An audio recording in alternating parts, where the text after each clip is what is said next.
வணக்கம். இது அக்ஷரம் தமிழ். இன்னைக்கு நம்ம பஞ்சதந்திர கதைகள்ல ஆப்பை பிடுங்கிய குரங்கு அப்படிங்கிற அந்த முதல் கதையை நம்ம பார்க்க போறோம். அதாவது கரடகன் சொல்ல ஆரம்பிச்ச கதை. ஆப்பை பிடுங்கிய குரங்கு. மகத நாட்டைச் சேர்ந்தவன் சுத்தன். அவன் மரவேலை நன்றாக செய்யக்கூடியவன்.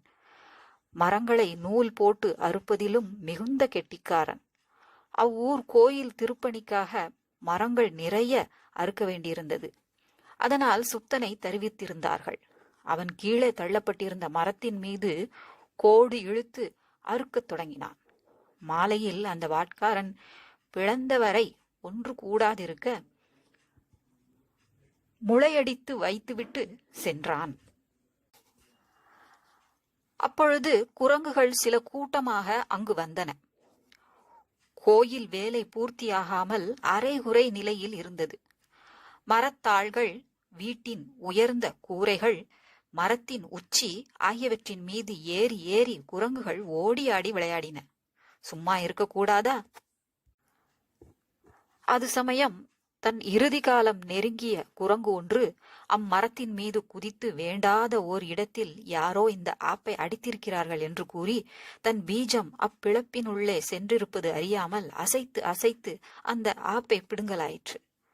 ஆப்பு விடுபட்டதும் பிளவுபட்ட மரம் ஒன்று சேரவே அதன் பீஜம் நன்கு நசுக்கப்பட்டது. உடனே அது கீச் கீச் என்று ஓலமிட்டு அந்த நிலையிலேயே இறந்து போயிற்று.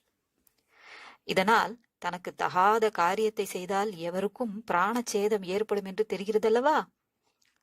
சிங்கம் சாப்பிட்டது போக நம் இருவருக்கும் போதுமான உணவு கிடைக்கிறது, எனவேதான் வேண்டாம் என்கிறேன் என்றது கரடகன். அது சொல்லிக்கிட்டு இருக்கு இல்லையா? அதற்கு தமனகன், எந்த காரியமும் செய்யாமல் இறை தேடுவதையே பெரிதாக எண்ணுவது சரியா? சரியாகாது. அப்படி விரும்புகிற எவரும் மேன்மையான காரியம் எதையும் செய்ய முடியாது. வயிற்றை நிரப்பிக் கொண்டு வாழ்வது மட்டும் நல்ல வாழ்வாகாது. எவனுடைய உயிரை நம்பி பல உயிர்கள் வாழ்கின்றனவோ அவனுடைய வாழ்வே சிறந்த வாழ்வாகும். நண்பர்களுக்கு உபகாரமும் பகைவர்களுக்கு அபகாரமும் செய்து அரசனுக்கு ஊழியம் புரிவதே சிறந்த நெறியாகும். மேலும் அரசனை நாம் அடுத்திருக்கையில் வேறொருவருக்கும் நன்மை செய்வதே நமது கடமையாகும். காக்கை எச்சிலையும் மலத்தையும் தின்று தன் வாழ்நாளை கழித்து விடுகிறது. தசையும் பசையும் இல்லாத நரம்புகள் மட்டும் உள்ள வெள்ளெலும்பை கடிப்பதிலேயே திருப்தி அடைந்து விடுகிறது நாய். தனது கால்களுக்கு இடையில் சிக்கிக்கொண்ட நரியை கொல்வதை பெருமையாக கருதாது யானையை அடிப்பதே தன் தகுதிக்கு ஏற்றது என்று சிங்கம் எண்ணுகிறது. இவ்வண்ணம் ஒவ்வொருவனும் தன் தகுதிக்கு உரியதை அடையவே விரும்புகிறான். மற்றும் எசமானன் கையில் இருக்கிற ஒரு கவள எச்சில் சோற்றை பார்த்து நாய் வயிற்றை எக்கிக் கொண்டு வாலை குலைத்து கெஞ்சி காத்து கிடந்து அதை வாங்கி தின்னும். ஆனால் யானையோ பாகன் வேண்டி வலிய கொடுக்கும் உணவை கர்வத்தோடு வாங்கி தின்கிறது. சிறிய குளம் சீக்கிரத்திலேயே நிரம்பிவிடும். அதுபோல் சுண்டெலியின் வயிறும் சிறிது உணவிலேயே சீக்கிரத்தில் நிரம்பிவிடும். அதை போலவே சின்ன புத்தி உள்ளவர்களும் அற்பத்தில் மகிழ்ந்து போய்விடுகிறார்கள். அதுபோல் மூடனாக இருப்பவன் எதையும் முற்றும் உணராமல் கொஞ்சத்திலேயே கவனம் செய்வான். அதனால் அவனுக்கும் பிற விலங்குகளுக்கும் இடையே வேறுபாடு ஏது? இவ்வுலகத்தில் யார் புகழோடு ஜீவித்து வருகிறார்களோ அவர்களே பாக்கியசாலிகளாவார்கள். கரடு முரடான நிலத்தையும் எருதுகள் பாடுபட்டு உழுகின்றன. தங்கள் கழுத்தை கொடுத்து பொறுமையோடு பார வண்டியை இழுக்கின்றன. இந்த புண்ணிய ஆத்மாக்களோடு மனித விலங்கை ஒப்பிடலாமா? ஆகவே நாம் மன்னனுக்கு சேவை செய்து பெருமையுடன் ஜீவிப்பதே சிறந்தது என்று விரிவாக பேசிற்று தமனகன். அது கேட்ட கரடகன், இது மாதிரியான பேச்சுக்கு இது சரியான நேரமாகாது. நம் இருவருக்குமே இப்பொழுது எந்த வேலையும் கிடையாது. இறை தேடுகிறோம்.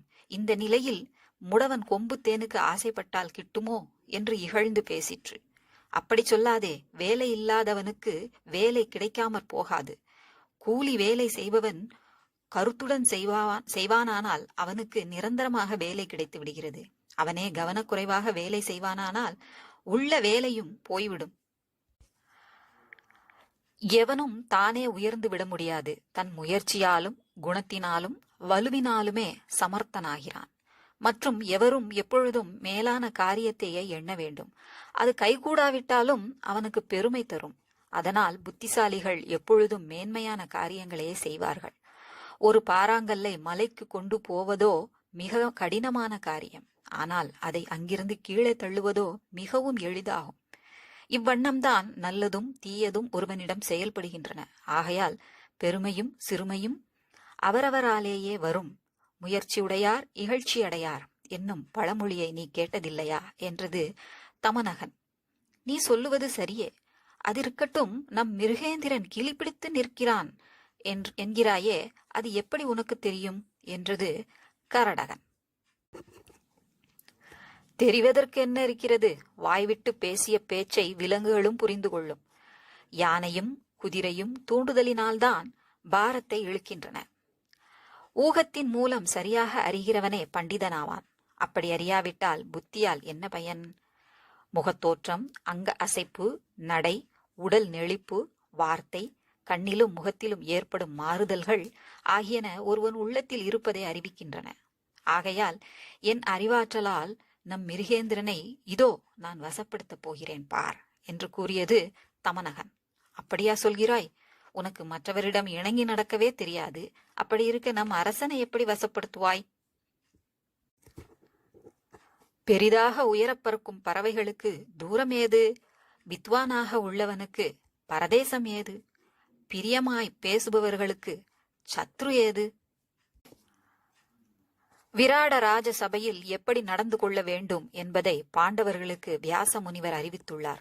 அவற்றிலிருந்து அரசர்களிடம் எப்படி நடந்து கொள்ள வேண்டும் என்று நான் அறிந்திருக்கிறேன். நன்கு பழக தெரிந்தவனுக்கு அறிமுகமாகாதவன் என ஒருவன் இல்லை என்றது தமனகன். உனது ஆற்றலுக்கு மிகுந்த பதவியை நீ பிடித்து கொள்ள விரும்புகிறாய். அதனால் உனக்கு அவமானம் ஏற்படலாம் என எச்சரித்தது கரடகன். அப்படி சொல்லாதே. சமய சந்தர்ப்பத்துக்கு ஏற்றவாறு நடக்க எனக்கு தெரியும். அரசன் உரையாடிக் கொண்டிருக்கும் பொழுது, மனைவியுடன் சரசமாடிக் கொண்டிருக்கும் பொழுது, நாவிதனுடன் இருக்கும் பொழுதும், உணவு உட்கொள்ளும் பொழுதும் இங்கிதம் அறிந்தவர்கள் உள்ளே நுழைய மாட்டார்கள். எப்போதும் மன்னன் பக்கத்தில் இருப்பதே நலம். யார் பக்கத்தில் இருக்கிறானோ அவனிடம்தான் தன் காரியங்களை சொல்வான். கிட்ட இருக்கிற மரத்தில்தான் கொடி படரும். எப்பொழுதும் அரசனும் சரி பெண்களும் சரி தங்களிடம் இங்கிதம் பேசுபவர்களிடத்தில் மனம் இறங்குவார்கள். அரண்மனையில் மிகுந்த கவனத்துடன் நடக்க வேண்டும். குருவின் இல்லத்திலும் தங்களை பணியாட்களாக எண்ணிக்கொண்டு சீடர்கள் நடக்க வேண்டும். குறும்புத்தனமாக நடந்து கொள்பவன் மாலை நேரத்தில் ஏழையின் வீட்டில் எரியும் விளக்கு எரிந்து அணைவதைப் போல் அணைந்து போவான். அரண்மனையில் உள்ளே நுழையும் போது திருத்தமான உடையணிந்து அடக்கமாக தலை குனிந்து செல்ல வேண்டும். அங்கு அரசனுடைய இயல்பறிந்து நடந்து கொள்ள வேண்டும். அப்படி நடந்து கொள்ளும் சிப்பந்திகள் அவனது சிடுசிடுப்புக்கும் கடுகடுப்புக்கும் இலக்கான போதிலும் அவனை தன் வசப்படுத்தி தன் போக்குக்கு அரசனை இணங்க செய்து விடுவார். சரளமில்லாத நிலத்தை உழுவது நல்ல பலனை கொடுக்காது. அதுபோன்று சாதாரண பாமர கூட்டத்தோடு சேர்ந்து பாடுபட அறிவாளிகள் விரும்புவதில்லை. தகுதியுள்ள அரசனுக்கு நீ பணிவிடை செய். அதனால் காலம் கடந்தாவது நீ நிச்சயம் நற்பலனை அடைய முடியும். யாருக்கு உழைக்கிறோம் என்பதை அறியாது பழித்து பேசுபவன் தன்னைத்தானே வெறுப்புக்கு உட்படுத்திக் கொள்கிறான். அரசனுடைய உற்றார் உறவினர் மற்றும் மந்திரிகள் இவர்களிடம் நீ மிக மிக பணிவோடும் அடக்கத்தோடும் நடந்து கொள். பொதுவாக அரசர்கள் யார் யாரை நேசிக்கிறார்கள் தெரியுமா? போரில் முன் செல்வதும் வீதியில் தன் பின்னே வருபவனும் அவனுக்கு பிரியமானவர்கள். சந்தேகங்களை கிளப்பாது செயல்புரிபவன், முகஸ்துதி புரிபவன், இவர்களை அரசன் நேசிக்கிறான். ஊதியத்தை பத்திரப்படுத்திவிட்டு அரசன் கொடுக்கும் உடையை மட்டும் உடுத்திக் கொள்பவனை நேசிக்கிறான்.